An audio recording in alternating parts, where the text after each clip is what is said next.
más corta y en vez de 120 vamos a hacer 100 diapositivas más o menos, nada más.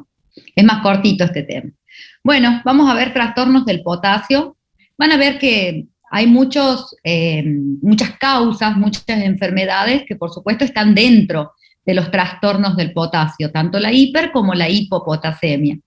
Así que, bueno, no les voy a volver a nombrar todas las tubulopatías y todas las glomérulos que ustedes ya conocen, que ya hemos visto.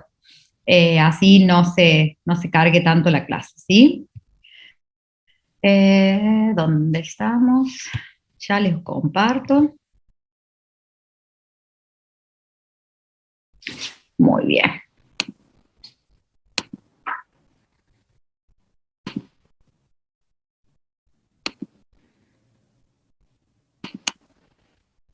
Muy bien. Bueno, para acordarnos, no se olviden que siempre les digo que estudien un poquito, que vuelvan un poquito hacia atrás. No se olviden de estudiar un tema que es muy cortito, es una cosita muy cortita, que es el gradiente transtubular de potasio, que ahora vamos a hablar mucho de eso, ¿sí?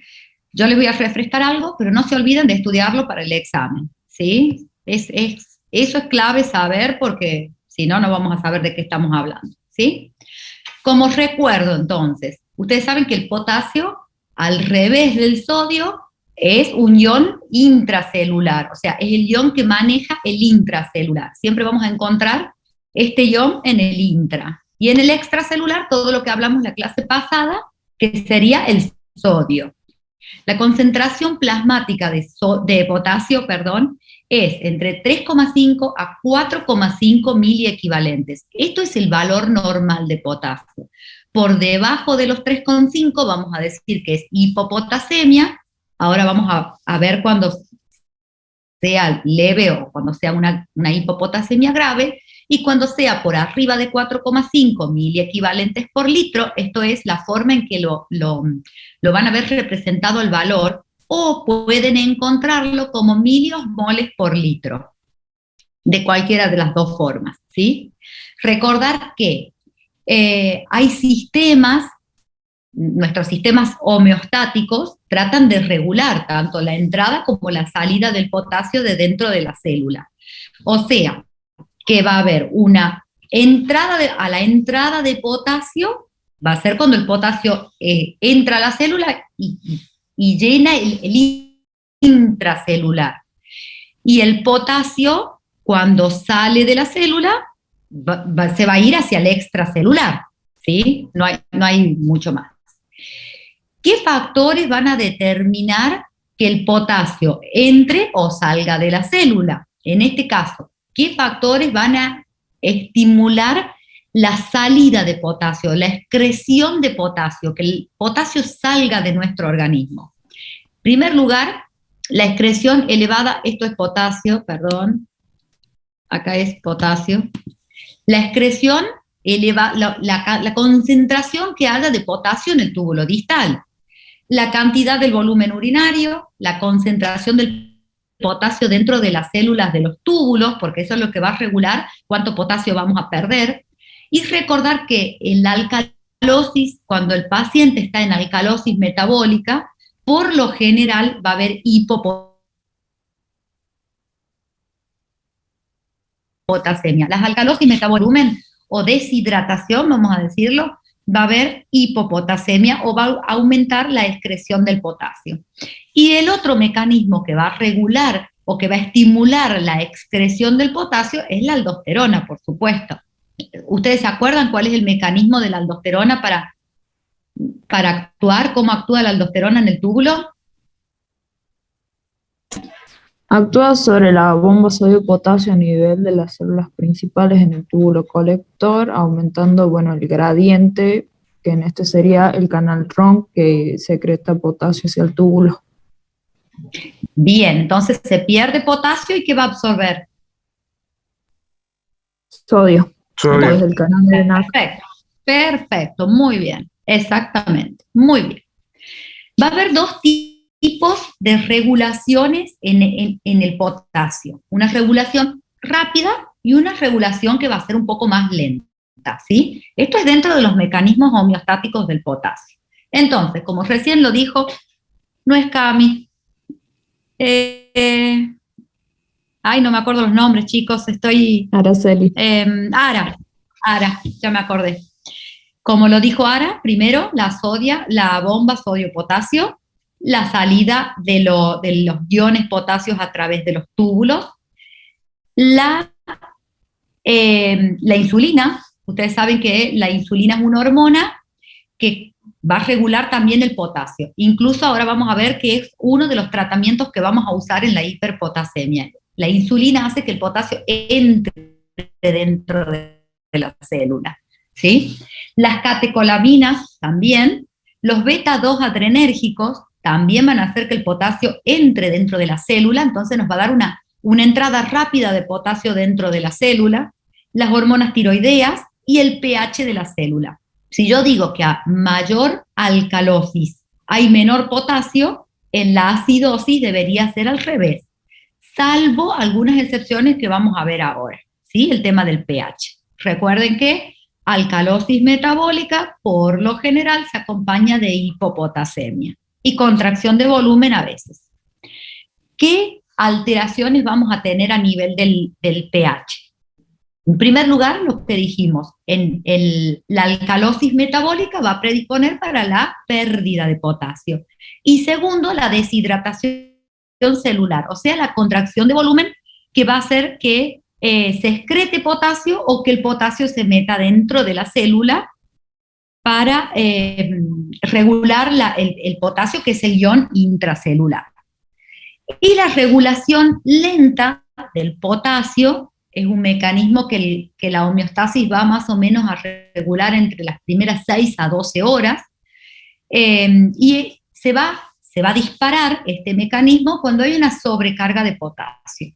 Por ejemplo, cuando el glomérulo no es capaz de filtrarlo, por ejemplo, en una insuficiencia renal aguda y crónica. La insuficiencia renal crónica es una de las enfermedades que más comúnmente se ven, que los pacientes tienen ya esta regulación lenta.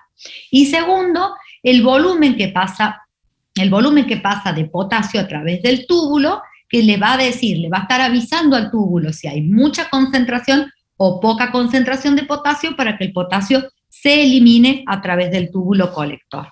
¿Sí? Sabiendo esto, vamos a decir que vamos a hablar de hipopotasemia cuando la concentración sérica del potasio sea menor de 3,5 miliequivalentes por litro.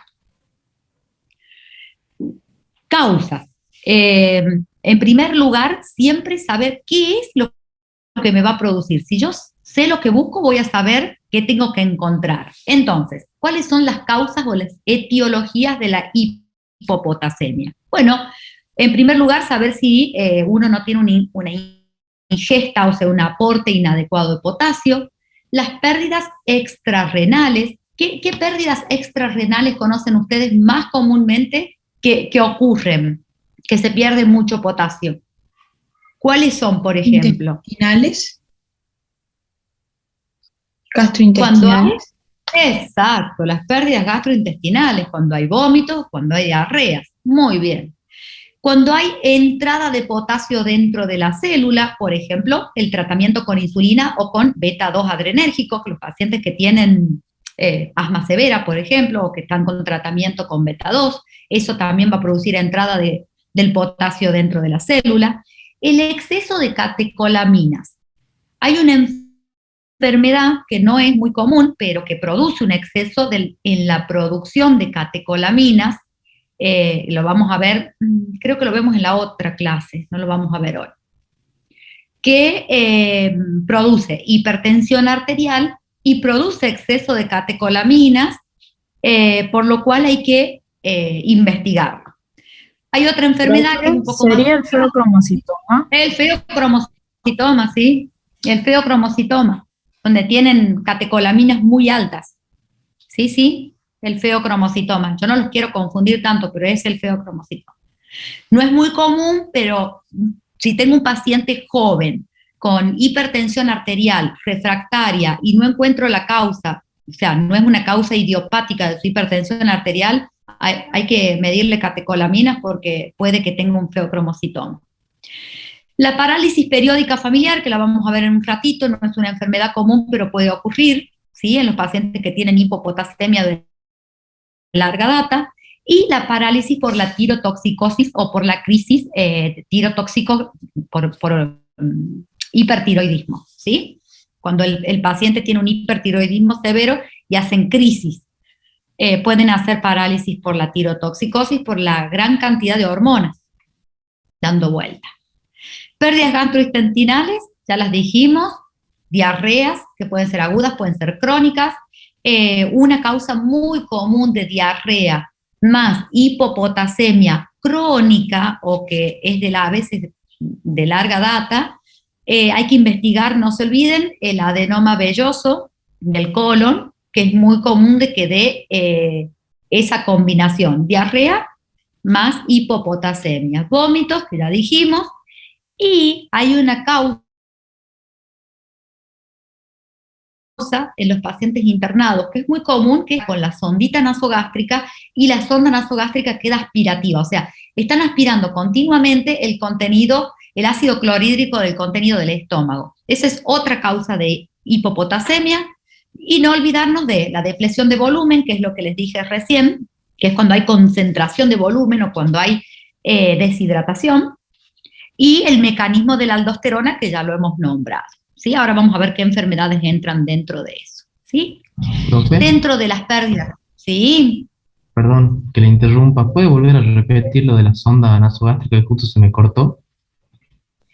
Hay pacientes que están, en realidad se produce más en los pacientes que están internados, por ejemplo, postquirúrgicos o pacientes que están con hilios y tienen sondas nasogástricas aspirativas.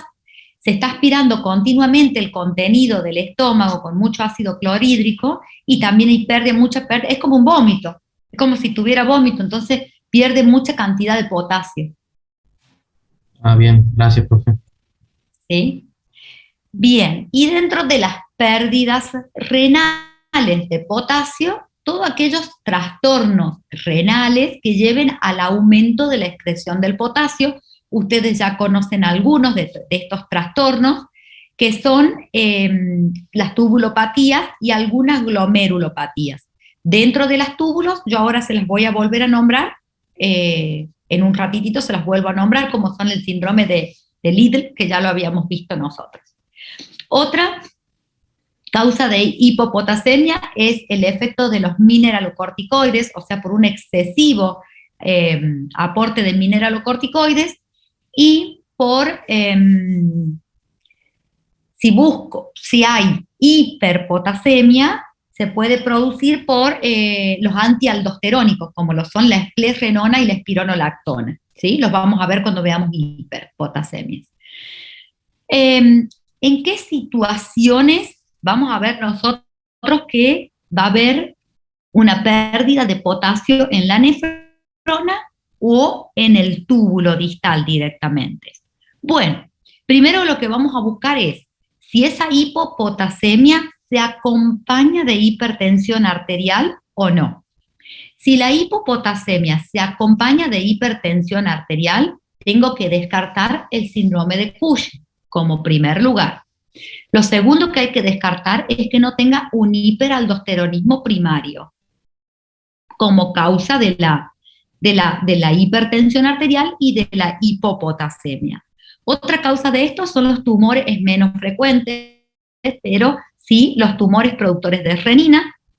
Los pacientes que están tratados, como les dije, por alguna enfermedad, que están tratados con fármacos como los corticoides, que van a alterar el metabolismo de la aldosterona, y la insuficiencia suprarrenal congénita, que sí, también es rara, no es tan fácil de ver, o no es tan común.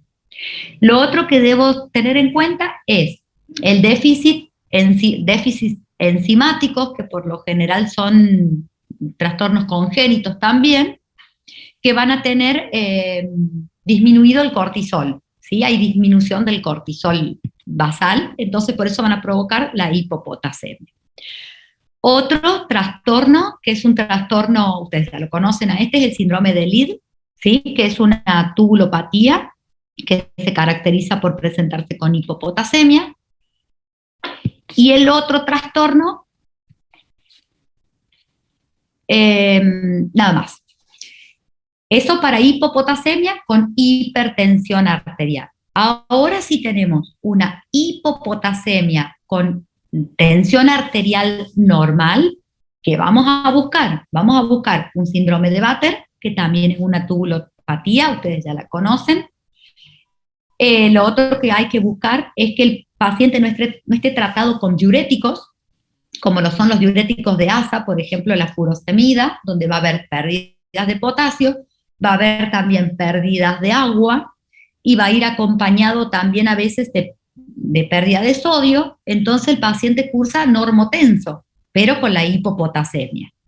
Y lo otro que hay que averiguar es que no tenga un síndrome de Hittelmann, que ustedes también ya lo conocen, ¿sí? Donde va a haber una producción excesiva de renina y de aldosterona, por lo cual la tensión arterial va a estar normal y lo que va a perder va a ser sodio y potasio el paciente. Ya lo conocen ustedes a esto. Esto también. Lo otro que hay que averiguar es la otra causa de hipopotasemia con normotensión, son las acidosis tubulares renales.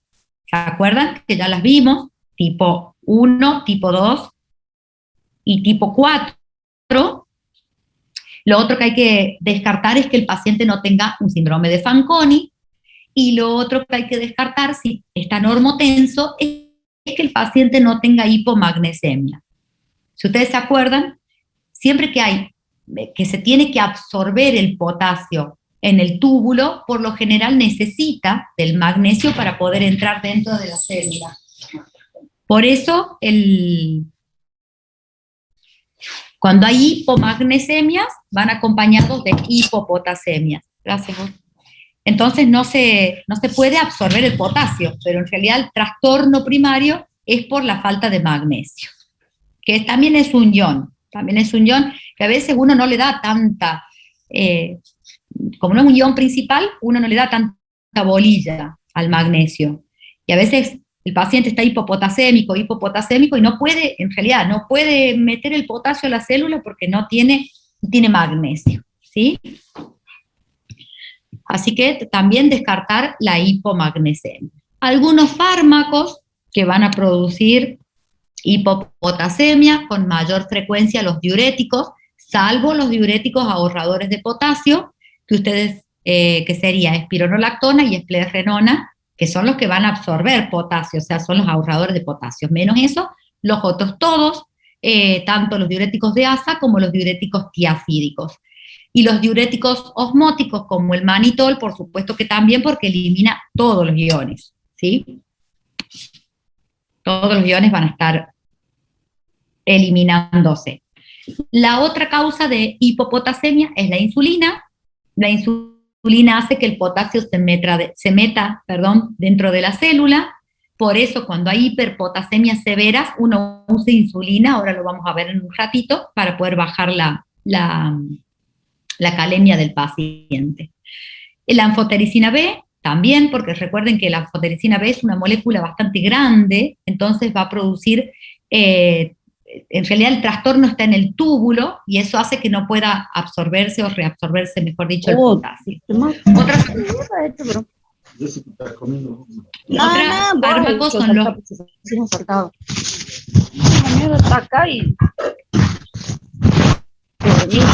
Hay un micrófono abierto. Ahí está.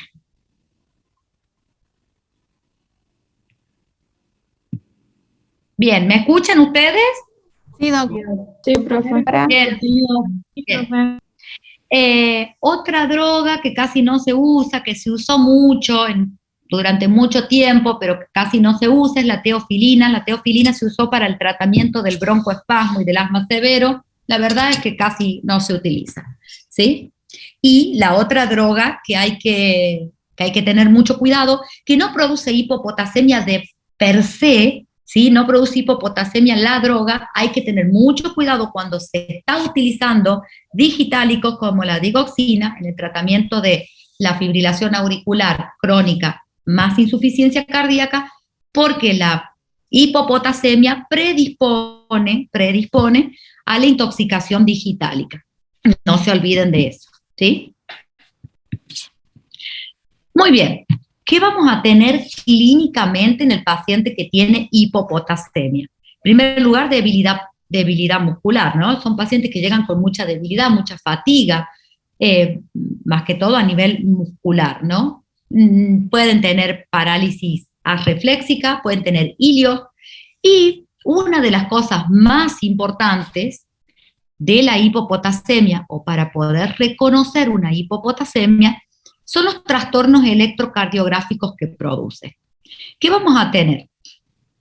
Por lo general vamos a tener una onda T aplanada o disminuida, un ST bien aplanado o disminuido, y una onda T negativa. Creo que en este se ve más lindo, ¿sí? Disminución del ST con una T negativa. Y muchas veces podemos ver bien marcada la onda U del electrocardiograma, que a veces por lo general no la notamos o no se ve, ¿sí? Entonces, T negativas, aplanadas. Esto, si yo lo dejo a lo largo del tiempo y la hipopotasemia sigue bajando la concentración plasmática de potasio, puede producir bloqueos, puede producir bradicardias y puede producir arritmias, más que todo arritmias ventriculares. Las arritmias ventriculares secundarias a la hipopotasemia pueden llevar a un ritmo de paro, ¿sí? Al paro cardíaco, que es una de las causas que hay dentro de las causas de asistolia en el paciente que tiene hipopotasemia, ¿sí? No se olviden de repasar el electrocardiograma, ¿sí? No sé si tengo otro para mostrarles. No traje otro. Bueno, tratamiento de la hipopotasemia. La verdad que no es nada de otro mundo, es bastante fácil recuperar el potasio. Si el paciente no tiene una hipopotasemia severa, o sea que no tiene menos de 3 de potasio, de 3 miliequivalentes por litros de potasio, y el paciente no está sintomático o no tiene cambios electrocardiográficos, puedo reponer potasio por vía oral en forma de jarabes o de comprimidos. Hay presentaciones farmacológicas de los dos tipos. Si son por pérdidas gastrointestinales, por supuesto que voy a recuperar el potasio, voy a aportar potasio, pero también voy a identificar y tratar la causa de la hipopotasemia. Si no, por más que yo le ponga potasio, es muy difícil de que el paciente mejore su hipopotasemia. Y si el paciente tiene deshidratación con contracción de volumen y alcalosis metabólica, recuerden que tienen que también recuperar el volumen del paciente, o sea, hidratar al paciente. Lo último es lo que les dije de la digoxina. Recuerden que cuando el paciente está con hipopotasemia y tratamiento con digitálicos, tengo que tener siempre potasio por arriba de 3,5 para evitar la intoxicación digitálica. El rango terapéutico y tóxico del digital es un rango muy chiquito, ¿vieron? Entre la ventana terapéutica que llamamos. Entonces, a veces con muy poca dosis del digital producimos efectos adversos, más todavía si el paciente está con el riesgo de la hipopotasemia, ¿sí? Estamos con hipopotasemias.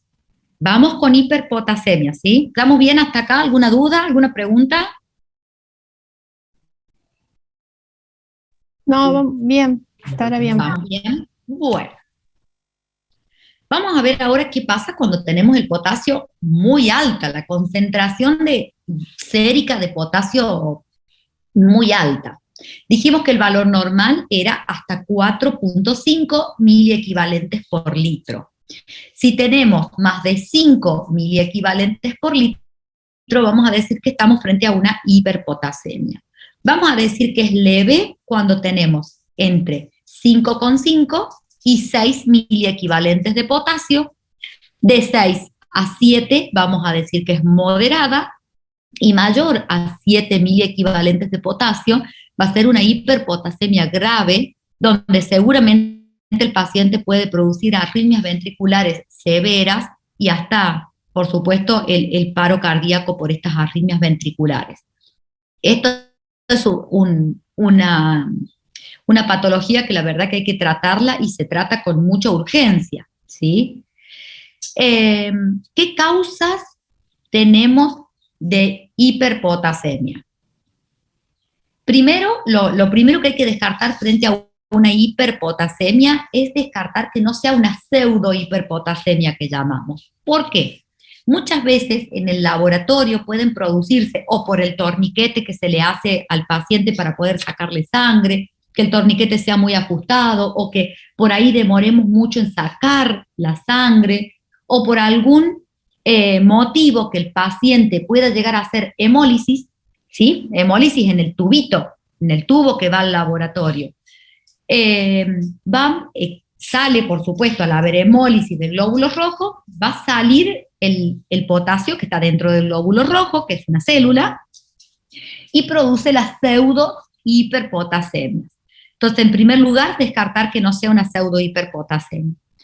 En segundo lugar, una vez que decimos que la hiperpotasemia es real, o sea que tenemos ese valor alto de potasio, ¿qué vamos a hacer? Vamos a ver si es de origen exógeno, o sea, si el paciente lo tiene de afuera o si el origen es endógeno. Dentro de las causas de origen exógeno, no nos olvidemos de los fármacos, más que todo el aporte de potasio, los suplementos potásicos, las transfusiones, por ejemplo, porque también hay un grado variable o un pequeño grado de hemólisis y pueden producir hiperpotasemias, y algunos, no olvidarnos de los pacientes que están con alimentación parenteral, por ejemplo, que también tienen aporte de potasio. Eso sería por un lado. Otra cosa a descartar de origen exógeno son los pacientes que están tratados con mineralocorticoides y los pacientes que están tratados con diuréticos ahorradores de potasio, que ustedes saben que van a aumentar la concentración plasmática de potasio. Si el origen es endógeno, vamos a ver que no tenga hemólisis verdadera el paciente, como por ejemplo una anemia hemolítica, una púrpura que esté produciendo hemólisis. Hay que descartar que no haga rhabdomiolisis, o por ejemplo los pacientes que han tenido lisis tumoral por una embolización o porque tenga necrosis tumoral de alguna causa, ¿sí? Si hay disminución en la excreción del potasio dentro del aparato renal, o sea, si es renal la causa, la primera causa que hay que descartar es la insuficiencia renal crónica.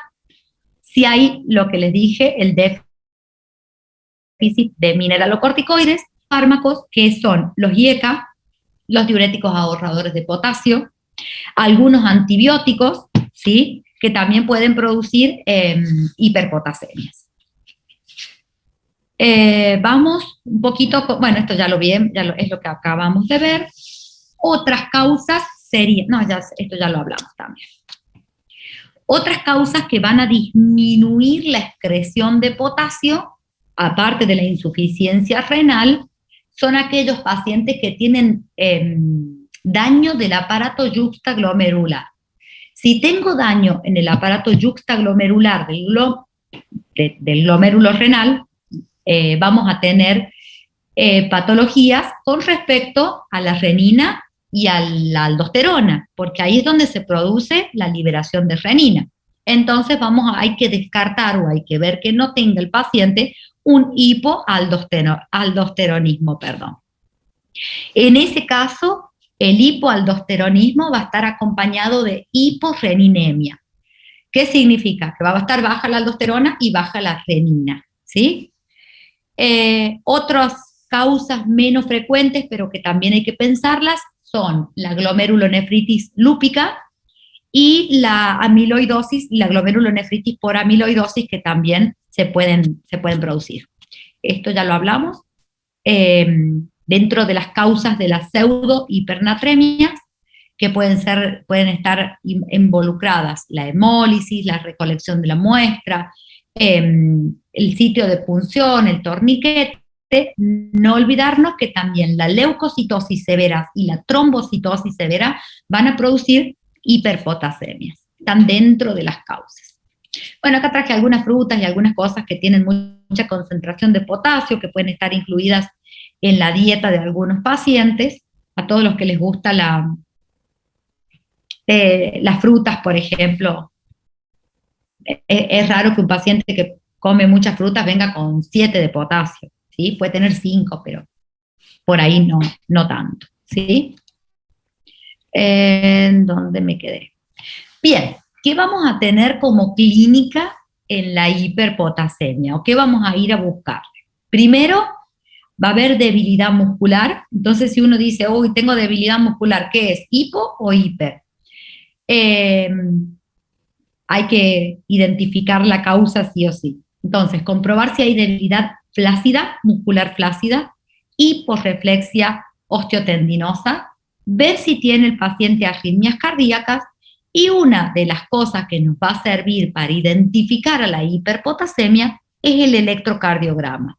Es muy fácil de ver, es la típica onda T picuda del electrocardiograma, que no se acompaña de supradesnivel del ST, porque una de las causas a descartar es que el paciente esté haciendo un supra-ST. Pero esto es una T picuda donde no hay supradesnivel del ST, como por ejemplo lo habría en un infarto. Vamos a ver, complejo QRS seguido de una onda T picuda. Esto en una primera instancia, pero si la hiperpotasemia continúa, ¿qué puede llegar a pasar? Aumento progresivo del QRS, ¿sí? O sea que hay ensanchamiento del QRS, la T picuda, y pueden aparecer las arritmias ventriculares, como son la taquicardia ventricular o la fibrilación ventricular dentro de lo más grave. Y en el espectro de arritmias, no se olviden que puede haber bloqueos, bloqueo AB de segundo o de tercer grado, que son patologías graves, ¿no? Patologías que hay que tratarlas en esos pacientes. Y lo otro que hay que medir es el segmento, hay que medir el QT. Si el QT no es prolongado, se empieza con la prolongación del QT, ¿sí? Muy bien.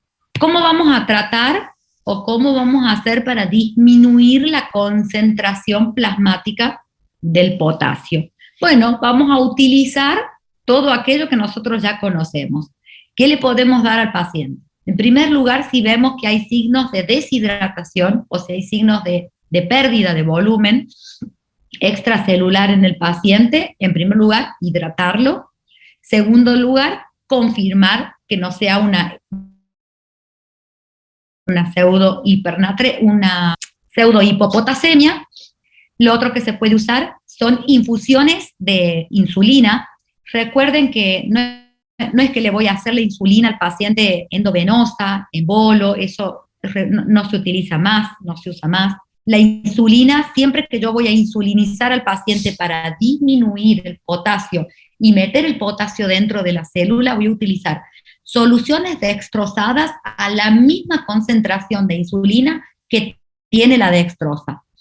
¿Qué significa eso? Si yo voy a usar una solución de dextrosa al 5%, 500 mililitros de solución, le voy a poner dentro de la solución 5 unidades de insulina. Eso va a neutralizar la glucosa que tiene la dextrosa y no me va a permitir que el paciente termine haciendo hipoglucemias severas. O sea, el paciente va a seguir manejando su glucemia sin que la insulina que yo estoy aportando desde afuera provoque hipoglucemias.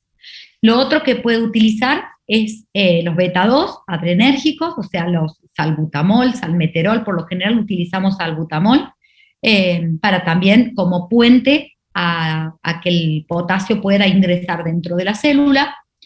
Lo mejor que me puede pasar es que el paciente tenga acidosis metabólica. Si el paciente tiene acidosis metabólica y tiene hiperpotasemia, puedo utilizar bicarbonato. El bicarbonato también me va a ayudar a meter el potasio dentro de la célula y me va a ayudar a salir de la acidosis metabólica. Como puente, no es que a todos los pacientes les voy a hacer lo mismo, pero sí me va a servir como puente, por ejemplo, hacia la hemodiálisis. ¿Qué pasa si el paciente no orina y no le puedo dar diuréticos, o le doy diuréticos y el paciente está anúrico, o el paciente tiene insuficiencia renal crónica, o el paciente tiene una insuficiencia renal aguda con una necrosis tubular y no orina? Entonces, no voy a poder utilizar los diuréticos, que serían la otra línea de tratamiento. Los que más utilizamos son los diuréticos ASA, y si el paciente está anúrico y no puedo utilizar diuréticos, o no puedo hacer que el paciente saque el potasio, sacar directamente, excretar el potasio por vía urinaria, es el paciente que debo dializar. Si el paciente no orina, más allá de que tenga o no la alteración renal en el momento que lo están viendo, si el paciente tiene una hiperpotasemia severa, es indicación de hemodiálisis. ¿Por qué? Porque si no va a terminar con una arritmia, o va a terminar con una hiperpotasemia peor, y vamos a terminar con un ritmo de paro, por ejemplo, con un bloqueo AB, o con una patología peor, ¿sí? Entonces, si el paciente está anúrico, no orina, si tiene una necrosis tubular, o si tengo ya el diagnóstico de insuficiencia renal crónica, el paciente tiene que recibir tratamiento, diálisis como tratamiento. ¿Qué otra cosa podemos utilizar así como de rescate, y en algunos pacientes que tienen trastornos de los mineralocorticoides? Bueno, la fludrocortisona.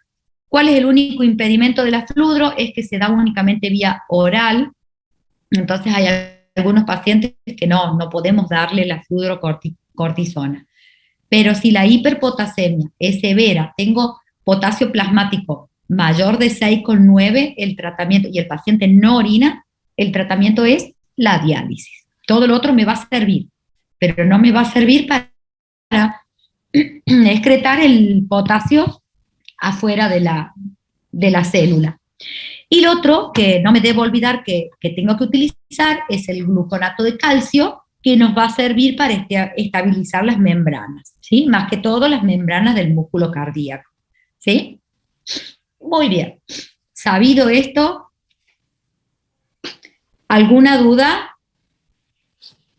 Miren, no se pueden quejar. Un avión anduvimos hoy.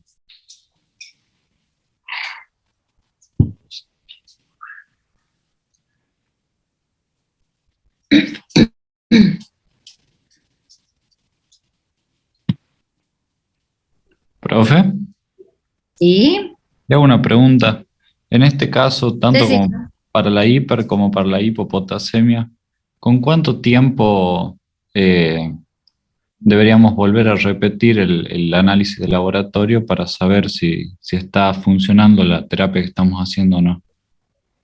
¿Cuándo le pedís el control? Claro, ¿cuándo le vuelvo a pedir el control? Bien, buena pregunta. Inmediatamente después que vos tomás la conducta terapéutica. Supongamos, tiene una hiperpotasemia, le pusiste el beta 2, le hiciste la insulina, y el paciente, le hiciste el electrocardiograma, y el electrocardiograma sigue con cambios electrocardiográficos, inmediatamente pedís el control. ¿Sí? No esperes demasiado, menos si es una hiperpotasemia severa o una hipopotasemia. Por ahí la hipopotasemia podés hidratar, reponer potasio, pasarle el potasio endovenoso o vía oral y luego pedir el control. Pero tomo la conducta terapéutica, hago la conducta, pido control. Bien, bien, bien. ¿Alguna otra duda? ¿Preguntas? Profe, ¿estas alteraciones del potasio siempre requieren internación? Buena pregunta. No, no, como dijimos al principio, si la hipopotasemia, por ejemplo, si hablamos de una hipopotasemia, si es leve, si la causa es por falta de ingesta, o por diuréticos, por ejemplo, un paciente que viene con tratamiento crónico de diuréticos y el paciente está estable y no es una hipopotasemia severa, o sea, menos de 3 miliequivalentes de potasio, y el paciente no tiene náuseas, no tiene vómitos, no tiene contracción de volumen, no está hipotenso, puedo tratarlo en forma ambulatoria. Si es una hipopotasemia severa de menos de 2,5 de potasio, yo lo interno a todos. Estaría indicada la internación porque no le vas a poder aportar por vía oral. No lo va a aportar. Menos si el paciente está deshidratado o que tiene volumen urinario disminuido, está oligoanúrico, o no sabemos la causa, porque por ahí es un paciente que debuta con una hipopotasemia y tiene una tubulopatía, por ejemplo, y no sabemos la causa. O está hipertenso, tiene un potasio bajo y el paciente tiene un feocromocitoma. Entonces, si el potasio es menos de 2,5, no lo vas a poder recuperar por vía oral o desconozco la causa, lo interno. Sí, lo interno, pero no sabes cómo va a evolucionar ese paciente. Bien, y en ese tratamiento ambulatorio le pediría el control a las 24, 48 24 horas. horas. Sí, yo 24 horas, no diría que más de eso, no esperaríamos. Bien, Hay gracias, que profe. elegirlo, por ahí viste al paciente que lo vas a tratar de forma ambulatoria, por ahí hay que elegirlo, viste, hay que ver bien, darle pautas de alarma, hacer el electrocardiograma antes que el paciente se vaya, ver que no tenga, viste, trastornos electrocardiográficos. Es un problema, viste. Entonces hay que tener mucho cuidado con este tipo de pacientes. Si tiene menos de 2,5 de potasio, dejarlo internado porque seguramente por vía oral, por más que le des todo lo que le des, seguramente no lo vas a recuperar. Y si está asociado a la pérdida de magnesio, es otro tema, tampoco lo va a poder recuperar. Doctora, buenas tardes. La pregunta. Hola, ¿qué tal? Eh, Diga. ¿La Sí. pseudohiperpotasemia es en el contexto de una rhabdomiólisis? No alcancé a escuchar eso. No, acuérdate que la pseudo es cuando el paciente, por ejemplo, hay alguna hemólisis externa al paciente, ¿sí? La pseudo-hiperpotasemia vas a descartar que la sangre no se haya hemolizado, que no le hayan hecho un torniquete muy fuerte en el brazo para sacarle la sangre, que la sangre no haya estado mucho tiempo en el laboratorio antes de analizarla, por ejemplo, que no tenga trombocitosis o que no tenga leucocitosis. La rhabdomiolisis sería una causa interna. Hay un micrófono, chicos, abierto, y hay un compañero esperando mi respuesta. ¿Me entendiste? ¿Quién es Mauri el que habla? No, Luis. Luis, ¿me entendés, Luis? Justo Acá, se le cortó ahí cuando dijo la última parte. después yo se las subo a las diapos, ustedes saben que yo les subo todo. Espérate que quiero buscarte la diapo esa. Mira. ¿Ves, Luis? Dentro de la hiperpotasemia pueden ser exógenas, ¿sí? Puede ser la pseudo o puede ser interna. La rhabdomiólisis va a estar dentro del origen endógeno. O sea que el potasio viene del músculo del paciente, viene y una causa endógena al paciente. ¿Sí? Bien, gracias doctora, eso era. Bien. Profe, el, ¿Mm? el valor normal superior es de 4,5 y es hiperpotasemia a partir de 5. En ese rango entre 4,5 y 5 no se trata, no se hace nada. ¿Qué sería? No, no, no. Entre 4,5 y 5, no tengo que hacer nada, no pasa nada. Pero más de 5 de potasio hay que tratarlo. O le sacas el diurético ahorrador de potasio o buscas la causa, ¿sí? Por ejemplo, te digo un ejemplo.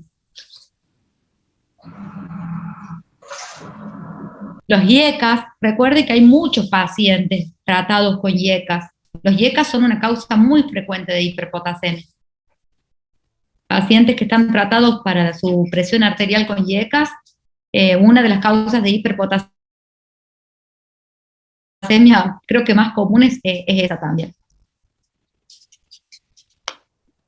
¿Sí?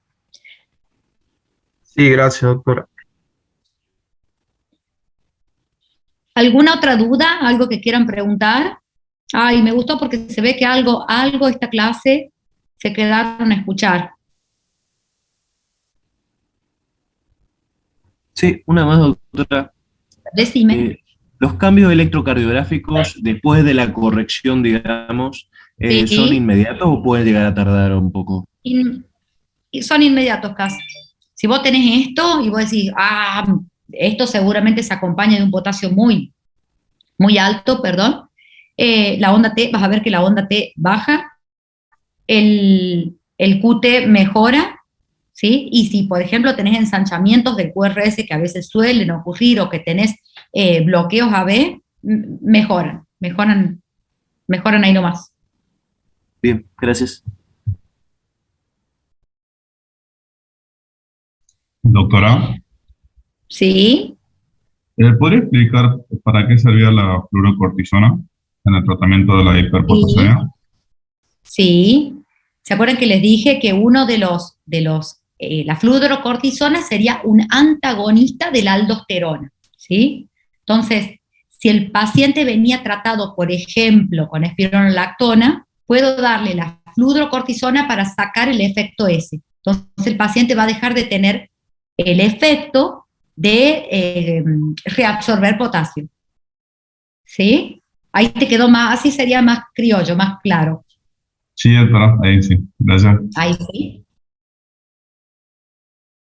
Bueno, chiquitos, nos vemos en 15 días. No me acuerdo el tema que nos toca. No ¿Profe? estamos en 15 días.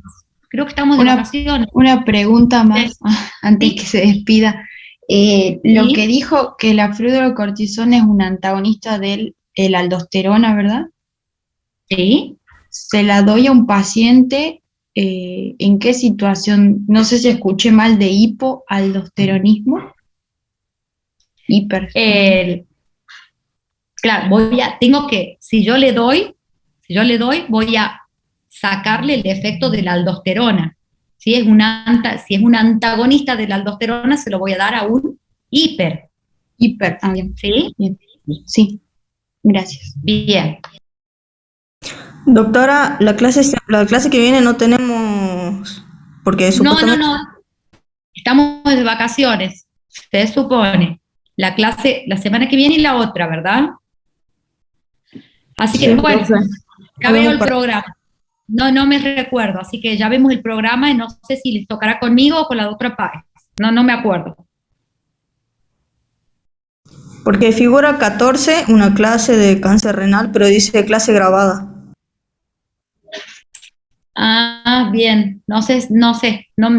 Entonces, y cáncer renal es la última, después viene el parcial, la ERA. Sí, el Sí, 28. Sí, bueno, vayan estudiando, tienen todo cortito.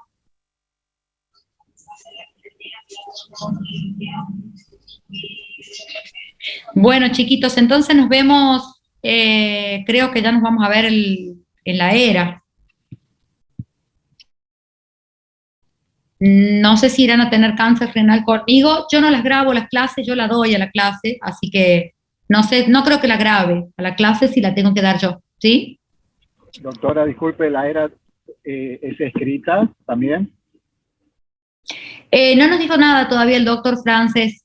Yo creo que sí, pero no nos dijeron nada sobre la modalidad de cómo se va a tomar la ERA. Gracias. Chiquitos, nos vemos, no sé, en el futuro. Estudien mucho. Muchas gracias. Gracias, profe. Hasta Hasta luego, doctora. Doctora, muchas gracias.